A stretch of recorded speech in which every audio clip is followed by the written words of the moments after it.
সর্বপ্রথমে মহান ঈশ্বরকে ধন্যবাদ দিই এবং সকলকে আরেকটিবার প্রভু যীশু খ্রিস্টের নামেতে শুভেচ্ছা জানাই। সকলকে জয় যীশু। আসুন এই সময় আজকে আমাদের আলোচ্য বিষয় তা হলো সদাপ্রভু সমুদয় মর্তের ঈশ্বর। সে বিষয় নিয়ে আজকে আমরা আলোচনা করব। তাই যতজন ঈশ্বর সন্তানেরা আছেন আরেকটিবার এই সুন্দর সময়ে সকলকে আহ্বান জানাই, আপনারা শুরু থেকে শেষ অবধি ঈশ্বর বাক্য শোনার জন্য অনুরোধ থাকলো। আসুন আমরা এই সময় ঈশ্বর বাক্য শুনি। জেরেমিয়া তার 32 অধ্যায় 27 পদ। দেখো আমি সদাপ্রভু সমুদয় মর্তের ঈশ্বর, আমার অসাধ্য কি কিছু আছে? ঈশ্বর তার বাক্যে আমাদের প্রত্যেককে আশীর্বাদ যুক্ত করুন, আমেন। হে আমাদের স্বর্গের পিতা, সর্বশক্তিমান প্রভু গো, তোমার মহানামের ধন্যবাদ, প্রশংসা এবং গৌরব দিই প্রভু গো। আরেকটিবার আমাদের সমস্ত মন প্রভু তোমার সম্মুখে সমর্পিত করি। পিতা গো, প্রার্থনা করি আমাদের সমস্ত জীবনের ভার তোমার হস্তে দিই, তোমার পবিত্র আত্মার দ্বারা পরিচালনা করো। এবং প্রভু গো, আজকে যে সুন্দর বাক্য প্রভু গো তুমি শোনার সুযোগ করে দিয়েছো, তোমার কথা সকল প্রভু বিশেষ করে আমাদের প্রত্যেককে তুমি শোনার সুযোগ করে দিলে, তোমাকে অশেষ অশেষ ধন্যবাদ দিই। আর প্রভু, এই তোমার কথা সকলের মধ্য দিয়ে তুমি আমাদেরকে যে সকল বিষয় বুঝতে প্রভু তুমি সাহায্য তুমি করো তোমার পবিত্র আত্মার মধ্য দিয়ে, এবং আমাদের সকলের সঙ্গে সঙ্গে থাকো। তোমার পথ সকল আমাদেরকে জানতে সাহায্য করো। সমস্ত ভার তুমি নাও। আরেকটিবার এই প্রার্থনা একমাত্র নাসরত যীশু খ্রিস্ট নামে চাই, আমেন। আজকে আমরা দেখি আমাদের যে আলোচ্য বিষয় তা হলো সদাপ্রভু তিনি সমুদয় মর্তের ঈশ্বর। আমাদের সদাপ্রভু তিনি সমুদয় মর্তের ঈশ্বর, এবং তিনি বলছেন যে আমার অসাধ্য কি কিছু আছে? Amen, hallelujah. অর্থাৎ তিনি আমাদেরকে বলেন এই সমুদয় মর্ত যেখানে আমরা মনুষ্যরা আমরা বাস করছি, এই সমুদয় মর্তের তিনি একমাত্র ঈশ্বর, এবং তার কাছে অসাধ্য বলে কিছু নেই। তার কাছে সকলেই সাধ্য, তার কাছে অসম্ভব বলে কিছু নেই, তার কাছে সকলেই সম্ভব, হালেলুয়া। যেমন আমরা দেখি একটি পাখা, এবং পাখার যে যদি খারাপ হয়ে যায় সেই পাখাকে আমরা কোথায় নিয়ে যাই? আমরা কি তা ঠিক করতে পারবো? কিন্তু সে পাখা যে মিস্ত্রি আছে, যে সৃষ্টি করছে, যে পাখা যে তৈরি করেছে, তাদের কাছে আমরা নিয়ে গেলে তারা সে পাখা কি সমস্যা আছে সেগুলো তারা বিশেষ করে জানে, তারা সেগুলো ঠিক করতে পারবে। সেটিকভাবে আমরা যদি দেখি আমাদের ঘরে টিভি আছে, আর টিভি যদি খারাপ হয়ে যায় সেই টিভি আমরা কিন্তু ঠিক করতে পারি না। তাহলে সেই টিভি আমাদেরকে কোথায় নিয়ে যেতে হবে? সেই টিভি আমাদেরকে নিয়ে যেতে হবে যারা এই টিভিটাকে তৈরি করেছে, বানিয়েছে, তাদের কাছে আমরা নিয়ে গেলে জানতে পারবে যে সেই টিভিটা আসলে কি সমস্যা হয়েছে। সেটিকভাবে আমাদের পিতা ঈশ্বর তিনি আমাদেরকে বলেন যে তিনি মনুষ্যকে তিনি সৃষ্টি করেছেন, এবং সেই মনুষ্যর কাছে অনেক কিছু অসাধ্য হলেও ঈশ্বর তিনি জানেন যে তার কাছে সকলই সাধ্য, কারণ তিনি সেই মনুষ্যদেরকে সৃষ্টি করেছেন, আমাদেরকে তিনি সৃষ্টি করেছেন। আমাদের যদি কোনো সমস্যা, কোনো অসুবিধা যা কিছু থাকুক না কেন, আমরা যদি সেই পিতা ঈশ্বরের কাছে আমাদের জীবনকে রাখি, তিনি আমাদেরকে বুঝতে সাহায্য করবেন, তিনি আমাদেরকে সাহায্য করবেন। তার কাছে অসাধ্য বলে কিছু নেই, তিনি সকলেই তার কাছে সাধ্য, সকলেই তার কাছে সম্ভব। যদি আমরা দেখি গণনা পুস্তক 16 অধ্যায় 22 পদে পিতা ঈশ্বর তিনি বলেন, তাহারা উপর হইয়া পড়িলেন ও কহিলেন, হে ঈশ্বর, হে যাবতীয় শরীরস্থ আত্মার ঈশ্বর, একজন পাপ করিলে তুমি কি সমস্ত মণ্ডলীর উপরে কোপাবিষ্ট হইবে? Amen, hallelujah.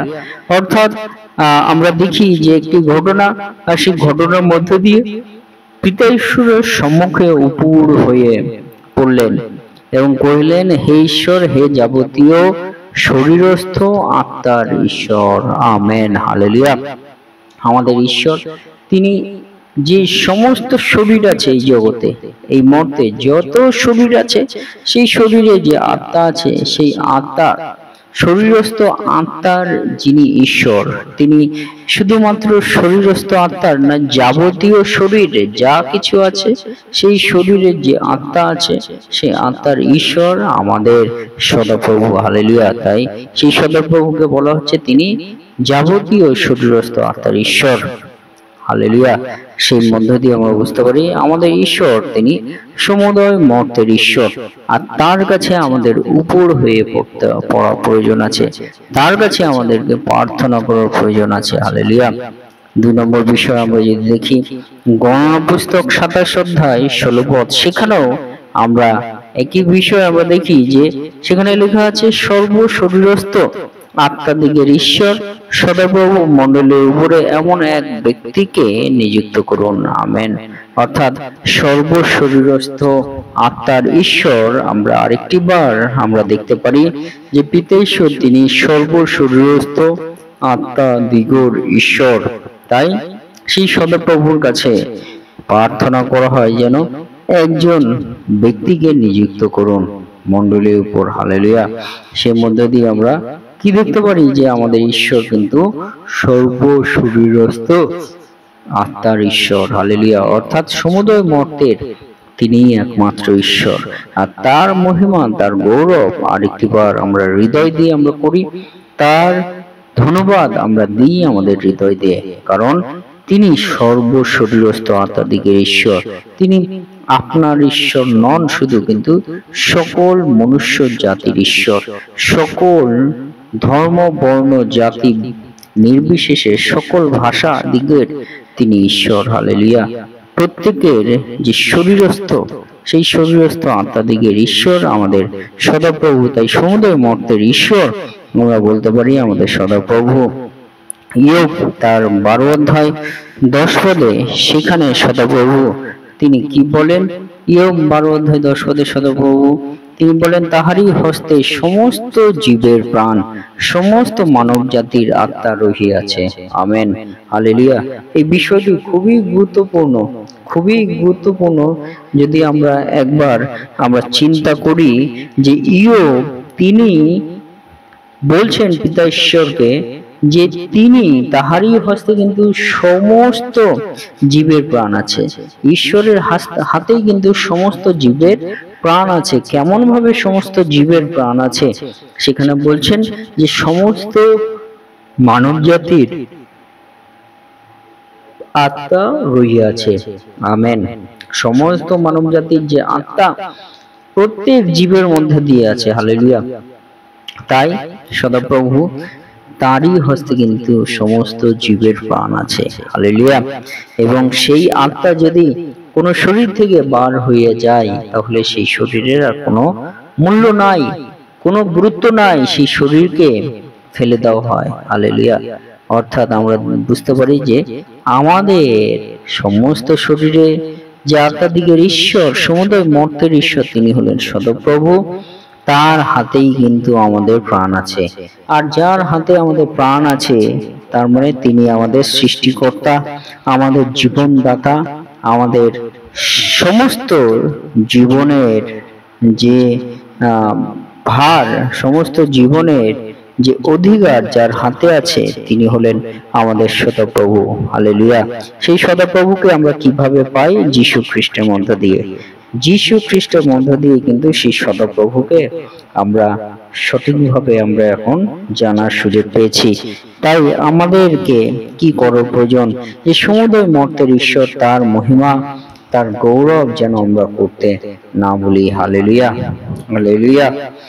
আমরা যদি দেখি প্রেরিত তার 17 অধ্যায় 28 পদ, সেইখানে কি বলছে? প্রেরিত 17 অধ্যায় 28 পদে বলছে কেননা তাহাতেই আমাদের জীবন গতি ও সত্তা, যেমন তোমাদের কয়েকজন কবিও বলিয়াছেন, কারণ আমরাও তাহার বংশ। হালেলুয়া। আমেন। আমরাও তাহার বংশ। আমরাও আরেকবার বলি যীশু খ্রিস্টের বংশ। আমরাও আরেকবার বলি সদাপ্রভুর বংশ। হালেলুয়া। আরেকবার আমরা বলি আমরাও প্রকৃত সৃষ্টিকর্তার বংশ। হালেলুয়া। আমরাও প্রকৃত পরিত্রাণকারীর বংশ। হালেলুয়া। আমরাও প্রকৃত উদ্ধারকারীর বংশ। হালেলুয়া। আমরাও সত্য প্রভুর বংশ। হালেলুয়া। আমরাও উত্তম মেষপালকের বংশ।